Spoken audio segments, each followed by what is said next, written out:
வணக்கம். இன்று நாம் பார்க்க இருக்கிற பகுதி தமிழ் இலக்கிய வரலாற்றில் மதுசா விமலானந்தம் ஐயா அவர்களுடைய இலக்கிய வரலாற்றிலிருந்து குறிப்பான தகவல்கள் மட்டும் பார்த்துட்ருக்குறோம். ஏற்கனவே பல காணொளிகள் பார்த்துருக்குறோம். இந்த காணொளியை புதுசாக பார்க்குறவங்க அதை போய் பார்த்துட்டு வந்தீங்கன்னா அதனுடைய தொடர்ச்சி தான் இது. கடந்த காணொளியில் ஆழ்வார்களை பற்றி பார்த்துருந்தோம். இந்த காணொளியில் பௌத்தமும் தமிழும், சமணமும் தமிழும், அது பிற தகவல்களை பார்க்கலாம். இன்னும் ஒரு வாரம் தான் தேர்வுக்கு இருக்குது. மார்ச் 6, 7, 8 தேர்வு தேதின்னு சொல்லியிருக்காங்க. விரைவில் அவங்களுக்கு அனுமதி சீட்டு வந்துடும்.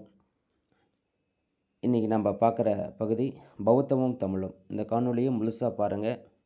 உங்களுக்கு தேர்வுக்கு வரக்கூடிய வினாக்கள் இந்த பகுதியிலேருந்து கண்டிப்பாக வருவதற்கு வாய்ப்புகள் உண்டு. ஒவ்வொரு பகுதியும் ரொம்ப முக்கியம். அப்படி பார்த்து படித்தா மட்டும்தான் நம்ம எந்த வினா கொடுத்தாலும் நம்மளால் விடைகளை காண முடியும்.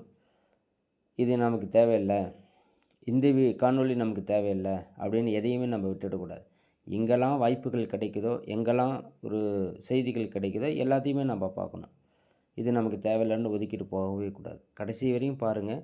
கண்டிப்பாக உங்களுக்கு இதிலிருந்து ஒரு செய்திகள் உங்களுக்கு புலப்படும். ஒரு வினா உங்களுக்கு வருவதற்கு வாய்ப்புகள் உண்டு. பௌத்தமும் தமிழும். இந்த சமயம் புத்தரால் கிமு 5ஆம் நூற்றாண்டில் தோற்றுவிக்கப்பட்டது.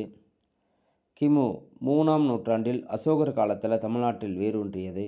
பூம்புகார், பூதமங்கலம் போன்ற ஊர்களுக்கெல்லாம் சென்று சமயங்களை பரப்பியிருக்கிறாங்க.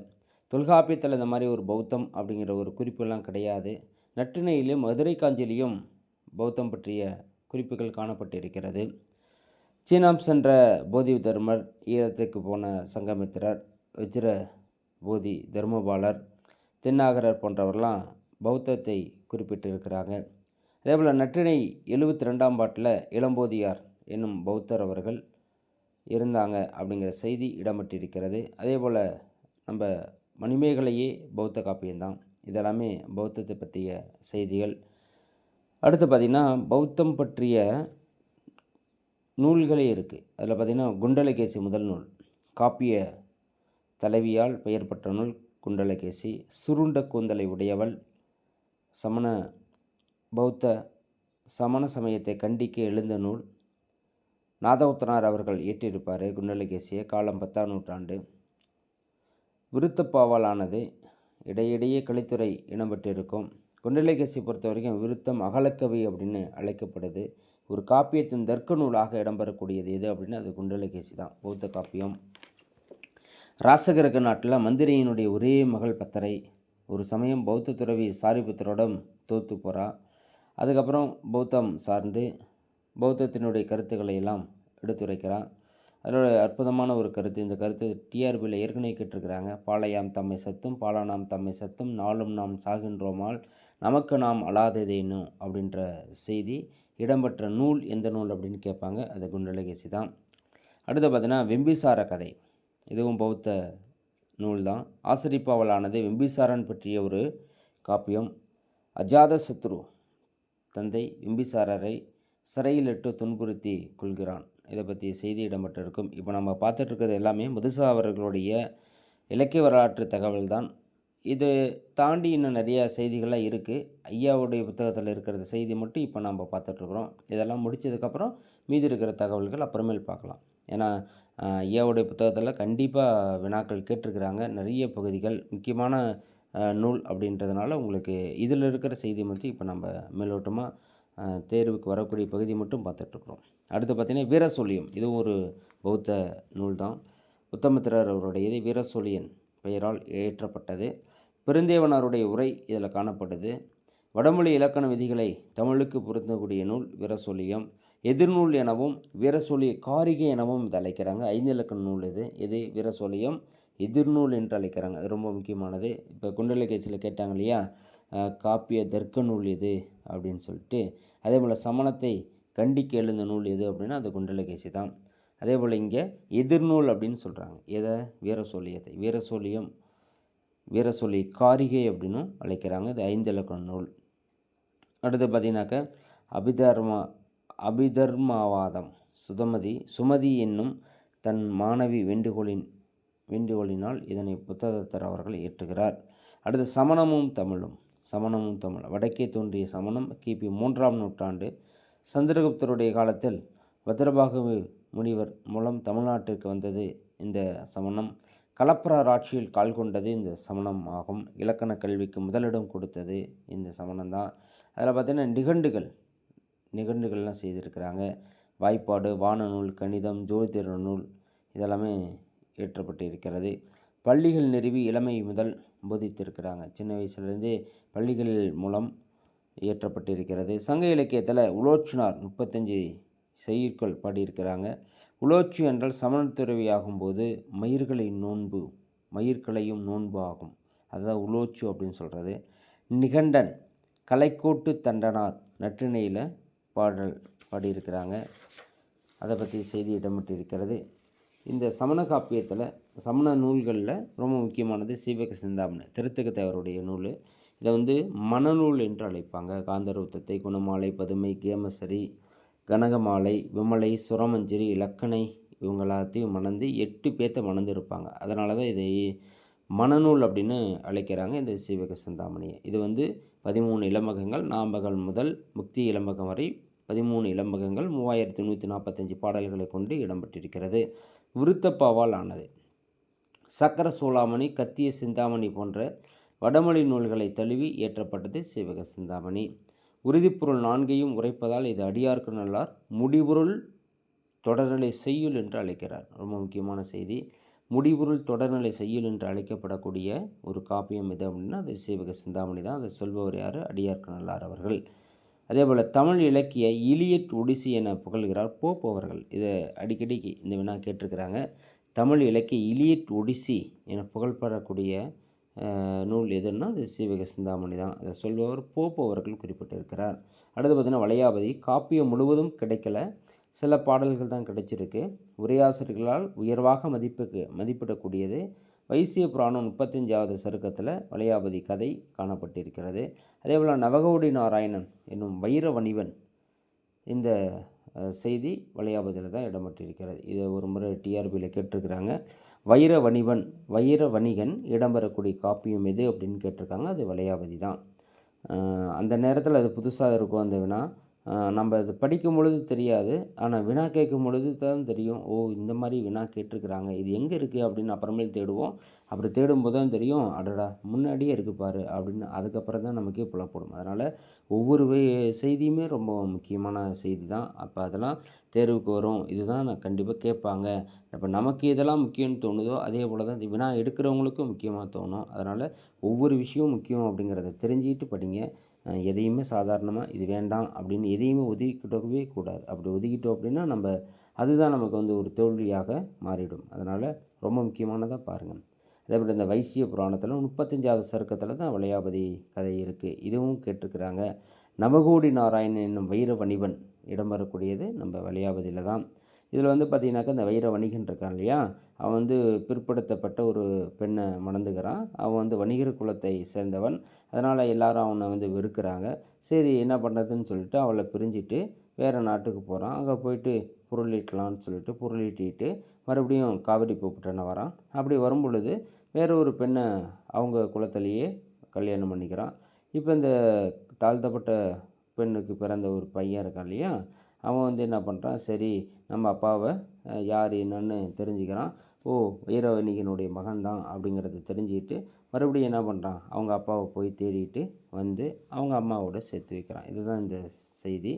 அதாவது சிறையிலா நகரம் போலும் சேயிலா செல்வம் என மக்கள் செல்வத்தின் மாண்பை சொல்லக்கூடிய நூல் வளையாபதி. இந்த செய்தி அப்படியே வினாக்களாக கேட்கலாம். மக்கள் செல்வத்தின் மாண்பை பேசக்கூடிய நூல் எது அப்படின்னு கேட்கலாம். அது வளையாபதி. அடுத்து பார்த்திங்கன்னா உதயனகுமார் காவியம். உதயனகுமார் காவியத்தை பொறுத்த வரைக்கும் பச்ச நாட்டரசன் உதயணன் அவனுடைய கதையை சொல்கிறது. 6 காண்டம் 369 விருத்தங்கள். கந்தியார் செய்தது. காவிய இயல்போ ஏற்றமோ நடை நலமோ இம்மையும் இல்லாதது பெருங்கதையின் கதை சுருக்கம் எனலாம். இதுவும் கேட்டிருக்காங்க. காவிய இயல்போ ஏற்றமோ நடை நலமோ இம்மையும் இல்லாத நூல் எதுன்னு கேட்டிருக்காங்க. அதுதான் உதயனகுமார காவியம். அடுத்த நாககுமார் காவியம் இதுவும் கந்தியார் தான் செய்திருக்கிறாங்க.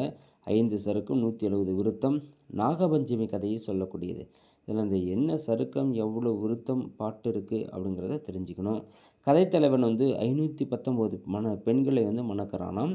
காவிய அமைதியோ கவிநலமோ இல்லாத சொத்தை நூல் அப்படின்னு சொல்கிறாங்க. இது நாககுமார் காவியத்தை சொத்தை நூல்னு சொல்கிறாங்க. காவிய அமைதி கிடையாது, கவிநலம் கிடையாது, எதுவுமே இல்லாத ஒரு சொத்தை நூல். அதே போல் இந்த உதயகுமார் காவியத்தை என்னென்னு சொன்னாங்க, காவிய இயல்போ ஏற்ற நடையோ எதுவுமே இல்லாத இம்மியும் இல்லாத நூல் அப்படின்னு சொல்லிட்டு நாககுமார் காவியத்தை சொத்தை நூல் அப்படின்னு சொல்லிட்டாங்க. எந்த ஒரு ரசனையும் இல்லை, காவிய அமைதி இல்லை, ஒரு கவிநயம் கிடையாது அப்படின்னு சொல்கிறாங்க. அதே மாதிரி யசோதர காவியம் 5 சருக்கம் 320 பாடல்கள் இடம்பெற்றது. ராசமாபுரத்து அரசன் மாரிதத்தன் அவன் உயிர்களை பலியிட்டு வரான். அது தவறு அப்படிங்கிறத உயிர்க்குலை தீது என்பதை சொல்ல வரக்கூடிய காவியம் யசோதர காவியம். இதுவும் ஒரு மதிப்பில் கேட்டிருக்கிறாங்க. உயிர்க்குலை தீது என்று அழைக்கக்கூடிய நூல் எது அப்படின்னா அது யசோதர காவியம் தான். இசை காமத்தை தூண்டும் அப்படின்னு சொல்லக்கூடிய செய்தி இடம்பெற்றது யசோதர காவியம்தான். உத்தர புராணத்திலிருந்து இது எடுக்கப்பட்டது. புஷ்பதத்திர கதையின் தமிழ் வடிவம் இந்த செய்தி. ஆசிரியர் வெண்ணாவலுடையார் ஆவர். அடுத்து சூளாமணி தோளாமணி தேவர் அவருடைய இயற்பெயர் வர்த்தமானர் அவர்கள். காப்பிய தலைவன் உலகின் முடிக்கோர் சூளாமணி என்ற பெயர் உண்டு. அதனால் இந்த சூளாமணியின் பெயர் வச்சிருக்கிறாங்க. நாட்டு சருக்கம் முக்தி சருக்கம் வரை 12 சருக்கங்களையும் 2131 பாடல்களை விருத்தங்களையும் கொண்டு இடம்பெற்றிருக்கிறது. கார்வெட்டி விசயன் என்னும் பல்லவ மன்னன் விருப்பத்தால் இது இயற்றப்பட்டது அப்படின்னு சொல்கிறாங்க. இது ரொம்ப முக்கியமான செய்தி தான். யார் கேட்டுக்கொண்டதற்கிணங்க இந்த சூளாமணி இயற்றப்பட்டது? கார்வெட்டி விசயன் என்னும் பல்லவ மன்னன் விருப்பத்திற்கிணங்க இது இயற்றப்பட்டதாம். சேந்தன் தமிழ்கிழவன் தலைமையில் இது அரங்கேற்றம் செய்யப்பட்டது. ஆறுகத மாபுராணத்தை இது தழுவியது. இது சூளாமணி சேந்தன் தமிழ்கிழவன் என்னும் அவருடைய தலைமையில் இயற்றப்பட்டு ஆறுகத மாபுராணத்தை தழுவி எழுதப்பட்டது சூளாமணி. அதே போல் 1889 சீவைத்தா அவர்கள் இதை பதிப்பித்திருக்கிறார். இது ரொம்ப முக்கியமான செய்தி. இது ஏற்கனவே கேட்டிருக்கிறாங்க. இந்த வினாவை 1889 சூளாமணியை பதிப்பித்தவர் யாருன்னு கேட்பாங்க. அதுதான் சீவை தாமோதரம் பிள்ளை அவர்கள். அடுத்த திவிட்டன் சுயம்பிரமையை மணந்த கதை, அவன் தம்பி விஜயன் வரலாறு இதெல்லாமே இந்த சூளாமணியில் தான் சொல்லப்பட்டிருக்குது. இதெல்லாம் நம்ம பின்னாடி அடுத்தடுத்த காணொளிகளை விரிவாக்கமாக ஒவ்வொரு காப்பியத்தை பற்றிய செய்திகள்லாம் நம்ம பார்க்க தான் போகிறோம். இது ஐயாவுடைய புத்தகம் அப்படின்றதுனால, அதாவது இலக்கிய தகவல்கள் மட்டும் நம்ம இப்போ மேலோட்டமாக பார்த்துட்டு போகிறோம். சிரவண பலகொலா கல்வெட்டில் இந்த நூல் பற்றிய செய்தி காணப்பட்டது. சிறுகாப்பியங்கள் 5இல் சுவை மிகுதியது எது அப்படின்னா இந்த சூளாமணி தான். சந்தநலம் மிக்க செய்யுள் காணப்படுது. எல்லாருக்கும் நல்லனவாக எவருக்கும் நடக்க இயலாது என்பதை காட்டுகிறது. எல்லாருக்கும் நல்லனவாக எவரும் நடக்க இயலாது என்பதை காட்டக்கூடியது சூளாமணி ஆகும். அடுத்து நீலகேசி திருட்டு அப்படின்னு சொல்லலாம். ஏன் இதெல்லாம் நம்ம இப்படி மேலோட்டமாக பார்க்குறோன்னு, இது எல்லாமே சமண இலக்கியங்கள். அதனால தான் இதை மேலோட்டமாக பார்த்துட்ருக்கோம். அந்தந்த காப்பியங்களை பார்க்கும் பொழுது நம்ம இன்னும் ஆழமான செய்திகளை உள்ளே போய் பார்க்கலாம். இப்போ பெரும்பாலும் இந்த மாதிரி ஸ்லெட்டுக்கெலாம் பார்த்திங்கனாக்க மேலோட்டமான செய்தி, இந்த மாதிரி இலக்கிய வரலாறு ஒரு 2-3 எடுத்து பார்த்திங்கனாவே அந்த செய்தியே உங்களுக்கு வினாக்களாக தேர்வுக்கு வந்துடும்.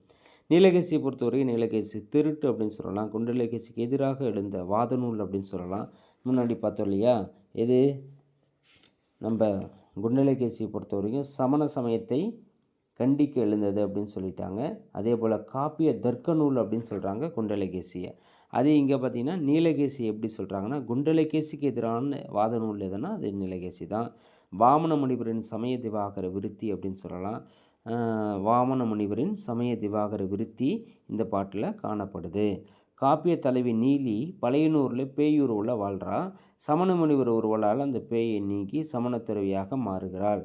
அதுக்கப்புறம் அவருடைய செய்தி தான் இடம்பெற்றது. அடுத்து பார்த்திங்கன்னா பெருங்கதையை பொறுத்த வரைக்கும் பிருகத்கதா என்ன சொல்லக்கூடிய பொருள் உடையது. உதயன கதை, கொங்குவேல் மாக்கதை அப்படின்னு இதை அழைக்கிறாங்க. ஆசிரியர் கொங்குவேல் தான் ஆசிரிப்பாவலானது. சிலப்பதிகாரம் சீவக சிந்தாமணி இரண்டிற்கும் இடைப்பட்ட காலத்தில் இடம்பெற்றது இந்த பெருங்கதையாகும். குணாட்டியர் பைசாசமொழியில் எழுதிய பிருகத்கதா கங்க மன்னன் துர்வீனதனால் வடமொழியிலிருந்து மொழிபெயர்க்கப்பட்டது இந்த பாட்டு. உவேசா இதனை கதைக்கடல் என்று அழைக்கிறாங்க. இது ரொம்ப முக்கியமான செய்தி. ஏற்கனவே இந்த வினாவை கேட்டிருக்கிறாங்க. எந்த நூலை கதைக்கடல் என்று அழைக்கலாம் அப்படின்னா பெருங்கதை தான். அது யார் சொல்கிறா அப்படின்னா உவேசா அவர்கள் குறிப்பிடுகிறார். உதயனகுமார காவியமே உதயணன் வரலாறு முழுவதும் அறியப்படுகிறது. வாசவதத்தை, பதுமாவதி, மானனீகை மூவர் கதை தலைவிகளாக இடம்பெற்றிருக்கிறாங்க. அதே போல் மேருமந்திர புராணம், மேருமந்திர புராணத்தை வாமன முனிவர் அவர்கள் ஏற்றிருக்கிறார். இதற்கு முதல் நூல் ஸ்ரீபுராணம் ஆகும். 13 சருக்கம் 1405 பாடல்களை கொண்டதாகும். பெண்டிற்கு வீடில்லை என்பன போன்ற கோட்பாடுகளை இது கூறுகிறது. அடுத்து பார்த்திங்கன்னா சிற்றிலக்கியங்கள், இதுவும் பார்த்திங்கன்னா சமண நூல்கள். சிற்றிலக்கியத்தை பொறுத்த வரைக்கும் திருநூற்றந்தாதி 22 தீர்த்தங்கராகிய நேமிநாதர் பற்றியது இது. 100 கட்டளை கடைத்துறைகளால் இடம்பெற்றது. அடுத்து பார்த்திங்கன்னா திருக்கலமகம், உந்தீசித்தேவர் அவர்கள், ஆதிநாதர் பிள்ளைத்தமிழ் ஆதிநாதர் அவர்கள், பாவைப்பாட்டு திருவம்பாவை அவிரோதிநாதர் பாடியது, சீவசம்போதனை இதெல்லாமே நம்ம சமண இலக்கியங்கள் அப்படின்னு சொல்லலாம் சிற்றிலக்கியத்தில். அடுத்து நீதி கதைகளையும் பார்த்திங்கன்னா கிளிவிருத்தம், எளிவிருத்தம் இதெல்லாமே சமண நூல் தான். அதில் பார்த்திங்கன்னா நரிவிருத்தம் திருத்துக்க தேவர் அவர்கள் பாடியது. இதில் 40 பாடல்கள் நிலையாமையை தெளிவாக சொல்லக்கூடியது. ஆசையே துன்பத்திற்கு அடிப்படை, ஆசையே துரத்தாலே முக்தி என்ற சிறப்பை உணர்த்துவது நெறிவிருத்தம் திருத்துக்க தேவர் அவர்கள். நம்ம சிவக சிந்தாமணி ஏற்றினார் இல்லையா, அவர் பாடியது இந்த ஆசையை துரத்தாலே முக்திக்கு வழி என்று உணர்த்துவது இந்த நெறிவிருத்தம் தான். அதனால் ஆசையை முதல்ல விடுங்கப்பா அப்படின்னு சொல்லிட்டார். அடுத்தது அதே போல் சமண நூல்களில் உரைநடைகளில் என்னென்ன வந்திருக்கு அப்படின்னு பார்த்தீங்கன்னா கிறித்துவர்கள் உரைநடையை ஒரு இலக்கியமாக வளர்த்தாங்க. ஆனால் சமணர்கள் பார்த்திங்கனாக்கா அதுக்கு முன்னாடியே உரைநடை எழுதியிருக்கிறாங்க அப்படிங்கிற செய்தி இடம்பெற்றிருக்கிறது. அதே போல் இந்த ஸ்ரீபுராணம் மண்டல புரூடர் அவர்கள் இயற்றியது, இதுவும் சமண நூல் தான். அருங்குலச்செப்பு அருங்குலவையத்தான் அவர்கள் செய்தது. அறநெறிச்சாரத்துக்கு முதல் நூல் எதுனா அருங்குலச்செப்பு தானே. அறநெறிச்சாரம் பாடியதை நம்ம முனைப்பாடியார் அவர்கள் பாடியிருப்பார். அருங்குலச்செப்பு என்னும் தொடர் இடம்பெற்றதே பார்த்திங்கன்னா சிலப்பதிகாரத்தில் தான் இடம்பெற்றது அப்படின்னு சொல்கிறாங்க. புரிதற்குரிய மணிக்களம் பெய்த பனிப்பெட்டகம் என அடியார்க்கநல்லார் உரை நிகழ்த்துகிறார். முனைப்பாடியார் அவர்கள் இயற்றியது அறநெறிச்சாரம். இந்த அறநெறிச்சாரம் அப்படிங்கிற நூலை தழுவி எழுதப்பட்டது அருங்குலச்செப்பு, அருங்குல வையத்தான் அவர்கள் பாடியது. இந்த அருங்குலச்செப்புங்கிற தொடர் இடம்பெற்றதே நம்ம சிலப்பதிகாரத்தில் இடம்பெற்றது அப்படின்னு சொல்கிறாங்க. அடுத்து பார்த்திங்கன்னா இலக்கண நூல்கள் நிறைய இருக்குது. அதுவும் பார்த்திங்கனாக்கா இந்த சமண நூல்கள் தான். அபிநயம் அப்படிங்கிறது அகத்திய மாணவர் அபிநயனார் இயற்றியது. ராசபவித்திர பல்லவத்திரையன் உரை எழுதியிருக்கிறாங்க. எழுத்து, சொல், யாப்பு, பாட்டியல் நூல்களாக இடம்பெற்றது. தொல்காப்பியத்தின் உடன்கால நூலாதல் கூடும் என்கிறார் மு. அருணாச்சலம் அவர்கள். அடுத்து யாப்பருங்கல விருத்தி ஆகும். அமிர்தசாகரை இயற்றியது தீபங்குடியினர். 10ஆம் நூற்றாண்டு. சந்தம், தாண்டகம் இவற்றின் இலக்கணம் இந்த யாப்பருங்கலத்தில் இடம்பெற்றிருக்கிறது. அதே மாதிரி யாப்பருங்கல காரிகை, இது அமிர்தசாகரர் கட்டளை கிளைத்துறையாலானது. குணசாகரோட உரை காணப்பட்டிருக்கிறது. நேமிநாதம் 22வது தீர்த்தங்கராக நேமிநாதர் அவர்கள் பாடப்பட்டது. குணவீர பண்டிதர் இந்த நூல் யாத்ததால் நேமிநாதர் என்று அழைக்கிறாங்க. இது காலம் ஒட்டகத்தருடைய காலம். எழுத்து, சொல் ஆகிய 2 அதிகாரங்களை கொண்டது. இதை தான் சின்னூல் அப்படின்னு அழைக்கிறாங்க. நேமிநாதர் தான் சின்னூல். இதை ஏற்கனவே பலமுறை கேட்டிருக்கிறாங்க வினாக்களாக. சின்னூல் என்று அழைக்கக்கூடியது எது அப்படின்னா நேமிநாதர் தான், குணவீர பண்டிதர். அடுத்து பார்த்திங்கன்னா வச்சினந்தி மாலை, வெண்பா பட்டியல். வச்சினந்தி மாலை என்பது வெண்பா பட்டியல் ரொம்ப முக்கியமானது. 96 வகையான பிரபந்தங்களை கொண்டது. இதை குணவீர பண்டிதர் தான் ஏற்றிருக்கிறார். செய்யுள் அமைய வேண்டிய மங்கள எழுத்து சொற்கள் பற்றியதாக இடம்பெற்றிருக்கும். 3ஆம் குலோத்துங்க காலத்தது. இதனுடைய முதல் நூல் இந்திரகாலயத்தை முதலாக வைத்து எழுதப்பட்டது. தன்னுடைய பெயர் வச்சனந்தி முனிவர் பெயரால் பாடினார் அப்படின்னு சொல்கிறாங்க. தன்னுடைய ஆசிரியராக வச்சனந்தி முனிவருடைய பெயரால் இயற்றப்பட்டது. அதனால் தான் வச்சனந்தி மாலை என்று குணவீர பண்டிதர் பெயர் வச்சிருக்கிறார். அது நன்னூல், இதுவும் சமண நூல் தான். எழுத்து, சொல்லு, தொல்காப்பிய கடலை கடக்க உதவக்கூடியது இந்த நன்னூல் தான். தொல்காப்பியத்தினுடைய கடல் கடக்கணும் அப்படின்னா நன்னூலில் படித்தாவே போதுமா. பவுண்டந்தி முனிவர் சீகங்கன் விருப்பத்தால் இயற்றப்பட்டது. மயிலநாதர், சங்கர நமச்சிவாயர், ராமானுச கவிராயர் இவங்களுடைய உரைகள்லாம் காணப்பட்டிருக்கிறது.